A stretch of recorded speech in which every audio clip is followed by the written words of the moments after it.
Hello दोस्तों, मैं हूं सीएस यादव और आप देख रहे हैं अपना चैनल सीएस मस्ती। जैसा कि दोस्तों हम लोग इंडियन ज्योग्राफी पढ़ रहे थे, भारत का भूगोल पढ़ रहे थे और भारत के भूगोल में हम लोग जो है पिछली क्लास में हम लोग भारत के वनों को पढ़े थे। आज जो बहुत महत्वपूर्ण टॉपिक है, हम लोग आज भारत के बंदरगाहों को पढ़ने का काम करेंगे। तो दोस्तों हमें पूर्ण विश्वास है कि हमारी पहले की वीडियो को आपने जितना प्रेम स्नेह दुलार दिया था, हमारे इसी भी वीडियो में आप जो है हमें उसी तरह का प्रेम जो है स्नेह देंगे। तो आइए जो है शुरुआत करते हैं। तो दोस्तों सबसे पहले अगर बात करेंगे हम लोग, तो ये देखिए मैंने मैप बनाया है और मैप के द्वारा हम लोग भारत के बंदरगाहों को पढ़ने का काम करेंगे, ठीक है। तो सबसे पहले आते हैं, बात करते हैं हम लोग। दोस्तों हमने लिखा है भारत के प्रमुख बंदरगाह। तो भारत के प्रमुख बंदरगाहों में दोस्तों कि भारत में जो बंदरगाहों की शुरुआत है, आप जानते हैं जैसा कि बंदरगाहों से आयात निर्यात किया जाता है, एक्सपोर्ट इंपोर्ट का कार्य किया जाता है। और प्राचीन समय से ही भारत जो है बंदरगाहों के द्वारा एक्सपोर्ट और इंपोर्ट का कार्य करता है। और प्राचीन समय में सातवाहन तथा चोल काल के राजाओं से ही जो है बंदरगाहों की शुरुआत हो गई थी। और आधुनिक काल में अंग्रेजों के जमाने में 1854 में जो है ब्रिटिश इंडिया के द्वारा स्टीम जो है नेविगेशन की स्थापना की गई थी। जैसा है दोस्तों, भारत का जो कुल तटीय सीमा की लंबाई वो 7516 किलोमीटर है। भारत के कुल तटीय सीमा की लंबाई 7516 किलोमीटर है, जिस पर 13 बड़े बंदरगाह है वर्तमान समय में तथा 200 छोटे बंदरगाह है। भारत की कुल तटीय सीमा की लंबाई 7516 किलोमीटर है, जिस पर 13 बड़े बंदरगाह तथा 200 छोटे बंदरगाह है। दोस्तों बड़े बंदरगाहों में जो है बड़े बंदरगाह, जो 13 बड़े बंदरगाह हैं वो केंद्र के अधिकार में होते हैं तथा छोटे जो बंदरगाह हैं उस पर राज्य सरकार का अधिकार होता है। दोस्तों 13 बड़े बंदरगाहों में सर्वाधिक जो बंदरगाह है, 13 बड़े बंदरगाहों में सर्वाधिक 3 तमिलनाडु में है ना, सर्वाधिक 3 तमिलनाडु में। जैसे देखिएगा ये रहा एन्नौर, चेन्नई और तूतीकोरिन। ये जो 3 बंदरगाह है 13 बड़े बंदरगाहों में, ये सर्वाधिक 3 जो है तमिलनाडु में, जबकि 200 छोटे बंदरगाहों में सर्वाधिक जो है 53 महाराष्ट्र में। दोस्तों एक बार जो है कि हम लोग मैप का अवलोकन कर लेंगे। देखिए ये जो ब्लू कलर से बनाए गए हैं ना, ये ब्लू पेन से जो भी लिखे गए हैं, ये 13 बड़े बंदरगाह हैं। 13 ये जो ब्लू कलर से बनाए लिखे गए हैं ये 13 बड़े बंदरगाह हैं। जबकि जो हरे रंग से लिखे गए हैं तो 200 बंदरगाहों को तो पढ़ाना संभव है नहीं, लेकिन कुछ जो महत्वपूर्ण है 200 बंदरगाहों में, उनको मैंने हरे पेन से बनाने का काम किया है। तो इसको आप समझेंगे जो नीले रंग से है वो बड़े बंदरगाह है 13, जबकि हरे जो है कलर से जो पेन से मार्कर से बनाए गए हैं वो छोटे बंदरगाहों को प्रदर्शित करते हैं। तो हम लोगों ने बात किया कि देश में कुल 13 बड़े बंदरगाह हैं तथा 200 छोटे बंदरगाह हैं।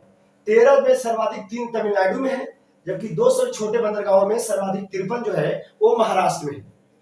दूसरी बात है कि 13 बड़े बंदरगाहों में 6 पश्चिमी तट पे है और 6 पूर्वी तट पे है। देखिएगा ये 6 जो है इसको बोलते हैं पश्चिमी तट। तो देखिए कांडला, मुंबई, नहवा सेवा, मरमू, गोवा, न्यू मैंगलोर, कोचीन, ये जो 6 बंदरगाह हैं ये पश्चिमी तट पे हैं और 6 जो है पूर्वी तट पे हैं। कोलकाता, पारादीप, विशाखापत्तनम, एन्नौर, चेन्नई और तूतीकोरिन, ये 6 बंदरगाह ये पूर्वी तट पे हैं। तो 6 पश्चिमी तट पे और 6 पूर्वी तट पे, टोटल 12 हो गए। और एक जो है पोर्ट ब्लेयर है जो अंडमान निकोबार में 13 बंदरगाह है, 13 बड़े बंदरगाह है, जबकि 200 छोटे बंदरगाह है। अब दोस्तों हम लोग एक एक बंदरगाहों को जो है देखने का काम करेंगे। सबसे पहले कांडला ऊपर है यहाँ पे, तो कांडला से शुरुआत करेंगे हम लोग। कांडला जानते हैं दोस्तों, कांडला जो है कच्छ की खाड़ी पर स्थित एक ज्वारी बंदरगाह है।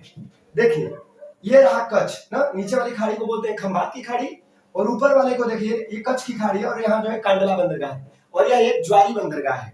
ज्वारी बंदरगाह का मतलब होता है दोस्तों कि जो शिप होते हैं वो बाहर खड़े रहते हैं, क्योंकि ये थोड़ा सा यहाँ पे छिछला है तो पानी की कमी होती है। जब एक दिन में 2 बार ज्वार आता है और 2 बार भाटा आता है, जो ज्वार आता है तो समुद्र का लेवल ऊपर उठ जाता है और पानी किनारों की तरफ जाता है, तो जो है स्टीमर जो जलपोत होते हैं उनको इस बंदरगाह के पास लाया जाता है। तो कांडला कच्छ की खाड़ी में स्थित एक ज्वारी बंदरगाह है। दूसरी बात है दोस्तों कि कांडला बंदरगाह से पेट्रोलियम तथा उर्वरक का जो है आयात किया जाता है, मंगाया जाता है इसी बंदरगाह से। पेट्रोलियम जो है क्योंकि गल्फ कंट्रियों से मंगाया जाता है, तो पेट्रोलियम और उर्वरक जो है भारत इसी बंदरगाह से आयात करता है, मंगाता है कांडला बंदरगाह से। और कांडला बंदरगाह का नया नाम जो है पंडित दीनदयाल बंदरगाह हुआ रखा गया है, ठीक है। कांडला बंदरगाह का नया नाम पंडित दीनदयाल बंदरगाह रखा गया है। दूसरी बात है दोस्तों, अगला जो बंदरगाह है मुंबई, मुंबई जो है महाराष्ट्र में ना, और यह भारत का सबसे बड़ा प्राकृतिक बंदरगाह है मुंबई बंदरगाह। मुंबई बंदरगाह भारत का सबसे प्राकृतिक बंदरगाह है और अब तक सबसे बेस्ट बंदरगाह था मुंबई बंदरगाह। बहुत बिजी था, बहुत बिजी रहता था, तो भारत सरकार ने क्या किया है, और मुंबई बंदरगाह सबसे भारत का बड़ा प्राकृतिक बंदरगाह है। और दूसरी बात है कि यह बंदरगाह जो है कि सबसे व्यस्त रहता है और इसे भारत का प्रवेश द्वार भी बोलते हैं। मुंबई बंदरगाह को भारत का प्रवेश द्वार बोलते हैं। और इसके भार को कम करने के लिए नहवा सेवा, नहवा सेवा एक कृत्रिम बंदरगाह और ये भारत का सबसे बड़ा कृत्रिम बंदरगाह है नहवा सेवा। इसको मुंबई बंदरगाह के भार को कम करने के लिए महाराष्ट्र में ही नहवा सेवा, मुंबई में ही नहवा सेवा बंदरगाह स्थापित किया गया है और यह भारत का सबसे बड़ा कृत्रिम बंदरगाह है नहवा सेवा। दूसरी बात है, उसके नीचे आते हैं मर्मुगाओ। मर्मुगाओ दोस्तों जो है ये गोवा में है। मर्मुगाओ जो है गोवा में है और आप जानते हैं कि जो गोवा का लौह अयस्क है ना, गोवा का जो लौह अयस्क है वो इसी बंदरगाह से, मर्मुगाओ से ही जो है ईरान को भेजा जाता है, निर्यात किया जाता है, यहाँ से भेजा जाता है। अगला बंदरगाह है न्यू मैंगलोर, और न्यू मैंगलोर दोस्तों कर्नाटक में है और यहाँ से कुंद्रेमुख लौह जो है, यहाँ से लौह जो है अयस्क निकाला जाता है कुंद्रेमुख से, कर्नाटक में, और यहाँ का कुंद्रेमुख का लौह अयस्क न्यू मैंगलोर से जो बंदरगाह से ही जो है विदेशों को निर्यात किया जाता है। अगला है कोचिन बंदरगाह। कोचिन बंदरगाह दोस्तों केरल में है और यहाँ कोचिन बंदरगाह भारत का सबसे बड़ा जलपोत निर्माण केंद्र है। यहीं पे कोचिन में ही भारत का सबसे बड़ा जलपोत निर्माण केंद्र है। अब आगे चलते हैं दोस्तों, अगला है, देखिए हमने बताया कि 13 बड़े बंदरगाहों में 3 सर्वाधिक तमिलनाडु में थे, तूतीकोरिन, चेन्नई और एन्नोर। ये 3 बंदरगाह तमिलनाडु में।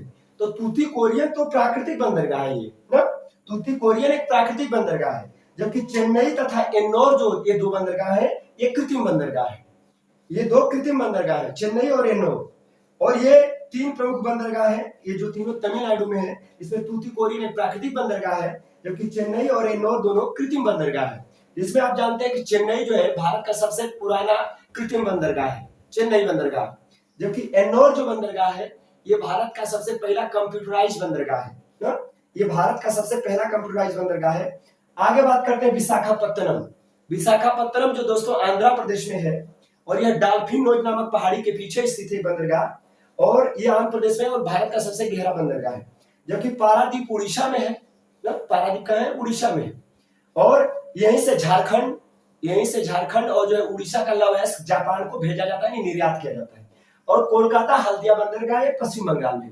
तो ये तो जनरल है कि 6 पश्चिमी तट पे बंदरगाह है बड़े और 6 पूर्वी तट पे, और एक बंदरगाह पोर्ट ब्लेयर है। 13 बड़े बंदरगाह है भारत में, जबकि 200 छोटे हैं, तो 200 को हमको नहीं पढ़ना है, हम लोग को जो पढ़ना है वो 13 बड़े बंदरगाहों को पढ़ना है। तो आइए शुरुआत करते हैं। यहाँ से हमने लिखा है एक करके बंदरगाह। कांडला बंदरगाह, कांडला बंदरगाह दोस्तों कच्छ की खाड़ी पर स्थित एक ज्वारी बंदरगाह है और इसी बंदरगाह से पेट्रोलियम उर्वरक का आयात होता है, यानी भारत दूसरे देशों से मंगाने का काम करता है, इसलिए इसे आयात बंदरगाह भी कहते हैं और इसका नया नाम पंडित दीनदयाल बंदरगाह जो है रखा गया है। आगे आते हैं मुंबई बंदरगाह। मुंबई बंदरगाह दोस्तों भारत का सबसे बड़ा प्राकृतिक बंदरगाह है और सर्वाधिक व्यापार इसी बंदरगाह से होता है। सर्वाधिक जो व्यापार होता है इसी बंदरगाह से होता है और इसे भारत का प्रवेश द्वार भी बोलते हैं ना। दूसरा है नावा सेवा।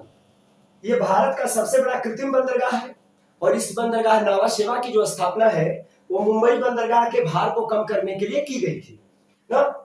नवा सेवा, इसका नया नाम जो है पंडित जवाहरलाल नेहरू बंदरगाह है नवा सेवा का, जो भी मुंबई में ये भी है। अगला है मर्मुगांव। मर्मुगांव जो दोस्तों ये जुआरी नदी के मुहाने पर स्थित एक बंदरगाह है और गोवा का लौह अयस्क इसी बंदरगाह से ईरान को क्या किया जाता है, निर्यात किया जाता है, भेजा जाता है। अगला है न्यू मैंगलोर। न्यू मैंगलोर कर्नाटक में है और कुंद्रेमुख का जो लौह अयस्क है वो इसी बंदरगाह से विदेशों को निर्यात किया जाता है। अगला है कोचिन बंदरगाह।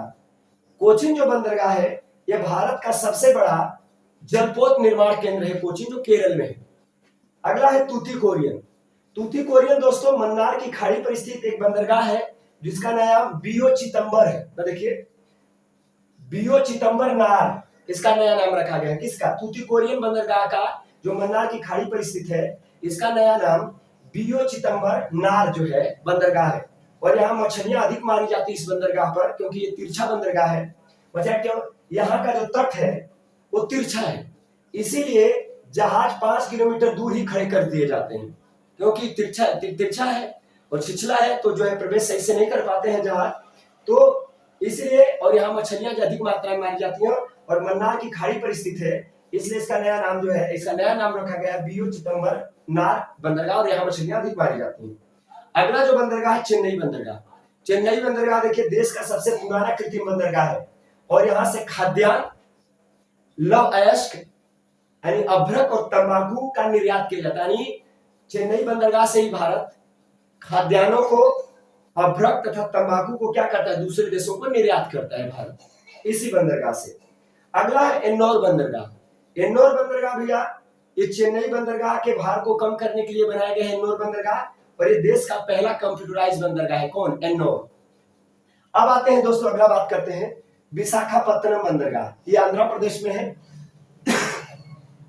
ये देश का सबसे गहरा बंदरगाह है ना, ये देश का सबसे गहरा बंदरगाह है, जो डॉल्फिन नोज नामक पहाड़ी के पीछे स्थित है। कौन? विशाखापत्तनम बंदरगाह। और डॉल्फिन नोज जो पहाड़ी है वो तीव्र हवाओं से, तूफानों से इस बंदरगाह को सुरक्षा प्रदान करता है, और ये भारत का सबसे गहरा बंदरगाह है। अगला बंदरगाह है पारादीप, जो उड़ीसा में है। पारादीप बंदरगाह माही नदी के मुहाने पर स्थित है, और झारखंड और उड़ीसा का लव अयस्क ना, झारखंड और उड़ीसा का जो लव अयस्क है वो इसी बंदरगाह से जापान को निर्यात किया जाता है। और अगला बंदरगाह है दोस्तों 12वां कोलकाता बंदरगाह। ये रहा कोलकाता बंदरगाह। देखिए कोलकाता जो बंदरगाह है वो हुगली नदी के तट पर स्थित है, और ये भारत का प्रमुख बंदरगाहों में आता है, और इसका सहायक बंदरगाह हल्दिया है ना। कोलकाता बंदरगाह का सहायक बंदरगाह कौन है? हल्दिया बंदरगाह है। और एक बंदरगाह पोर्ट ब्लेयर है। 13 बड़े बंदरगाह है। कुछ छोटे बंदरगाहों की बात करेंगे दोस्तों, जैसे मांडवी है, एक कच्छ की खाड़ी में है, ओखा है, एक खंबात की खाड़ी में, द्वारका है, पोरबंदर और भावनगर है। दोस्तों यही एक बंदरगाह है दहेज, गुजरात में ही, वो उसको रसायन बंदरगाह कहा जाता है। दहेज बंदरगाह गुजरात में है, ये छोटे बंदरगाहों में आता है दहेज, और दहेज गुजरात में है, उसे भारत का रसायन बंदरगाह कहा जाता है दहेज बंदरगाह को। कोझिकोड बंदरगाह केरल में इसे, और एक यहाँ जो है पहले इसको कालीकट बोला जाता था, अब इसको कोझिकोड बोला जाता है, और वास्को डी गामा जो है इसी कालीकट के तट पे आया था 1498 में, कोझिकोड के तट पे केरल में। तो दोस्तों ये प्रमुख बंदरगाह है भारत के।